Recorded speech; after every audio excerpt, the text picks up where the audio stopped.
ഈശോ മിശിഹായ്ക്ക് സ്തുതിയായിരിക്കട്ടെ. യേശു ക്രിസ്തുവിൽ എത്രയും സ്നേഹം നിറഞ്ഞവരെ, വരാനിരിക്കുന്ന രക്ഷകനായ ഉണ്ണിയേശുവിന്റെ കാത്തിരിപ്പിന്റെ കാലമാണല്ലോ ഈ ആഗമന കാലം. ബെത്ലഹേമിലെ പുൽത്തൊട്ടിയിൽ വിനയത്തോടെ ജനിച്ച ഉണ്ണിയേശു ലോകത്തിന് സമാധാനവും പ്രത്യാശയും നൽകി. അമ്മ മറിയം ആ ശിശുവിനെ തുണി കൊണ്ട് പൊതിഞ്ഞു. ഇടയന്മാരും ജ്ഞാനികളും അവനെ ആരാധിച്ചു.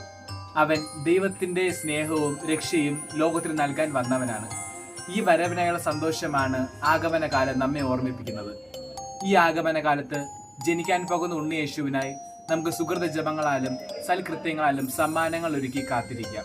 നമ്മുടെ ഭവനങ്ങളിൽ ഉണ്ണിയേശുവിനായി നാം പുൽക്കൂടൊരുക്കി കാത്തിരിക്കുന്നത് പോലെ നമ്മുടെ മനസ്സുകളിലും പ്രാർത്ഥനകളാലും സൽപ്രവൃത്തികളാലും ഒരു പുൽക്കൂടൊരുക്കി നമുക്ക് കാത്തിരിക്കാം. ആ പുൽക്കൂടിലേക്ക് നമുക്ക് ഉണ്ണിയേശുവിനെ വരവേൽക്കാം.